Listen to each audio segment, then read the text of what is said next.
Chinese President Xi Jinping shuttershock confused by North Korea's sudden hardline? Look to China for answers.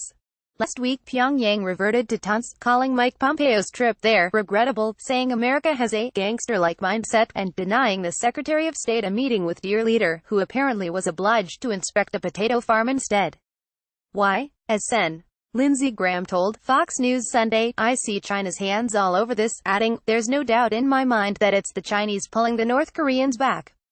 President Trump tweeted Monday his confidence that Kim Jong-un will honor the contract we signed. Even more importantly, our handshake, no contract, of course, was signed at the end of last month's Singapore handshaking session. Then, Trump added, China, on the other hand, may be exerting negative pressure on a deal because of our posture on Chinese trade. Hope not. Graham and Trump are right, and it's about more than trade.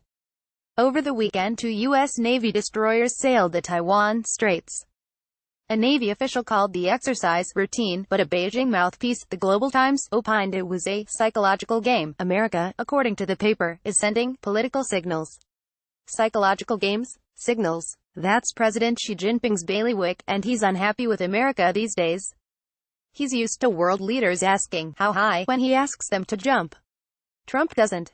Airlines around the world have by now largely changed their websites and ticketing apps so all flights to Taiwan are labeled Taipei, China. Beijing demanded the changes, part of a renewed campaign pressuring countries to quash any hint of Taiwanese national aspirations. Beijing sees the democratic island nation as one of its provinces.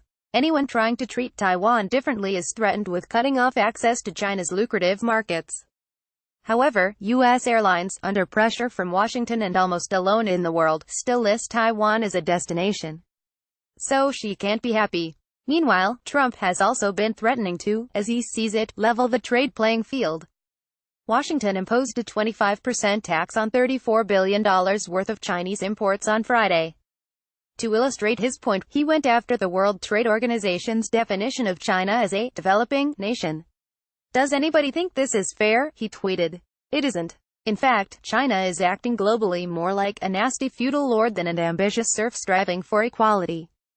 And not only in Taiwan, or the rest of China's ever-expanding backyard. Beijing is working hard to export state capitalism. Even in Europe, some wonder these days whether China offers a better governing model than our messy and chaotic democracies. When it encounters obstacles to its aspirations of dominance, China uses all levers of power to get its way, and that's likely how, over the weekend, a Beijing client state, North Korea, delighted Pompeo's critics by doing a 180 on its polite host act and stopped pretending it's committed to true denuclearization. The usual suspects, including some in the Trump administration, will now push the president to appease Xi. If you avoid confrontation, negotiate your proposed tariffs away and forego big military maneuvers in Beijing's backyard, maybe North Korea will come back to the table ready to deal. That would be a big mistake. Under Xi, China has shown remarkable hostility to goodwill gestures. When it smells weakness, it responds by upping the pressure. In fact, Trump may have been a bit too conciliatory toward China, treating Xi as a possible partner and hoping he'd help to denuclearize North Korea for us. Instead, Beijing is now back to its old ways. Once again, Chinese banks and companies are brazenly violating UN Security Council sanctions.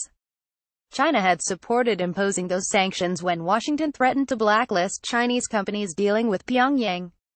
It ceased to cooperate when these sanctions were waived to advance North Korean diplomacy. North Korea is one of those pesky problems that need addressing. Trump has, rightly or not, gone all in trying to negotiate it away.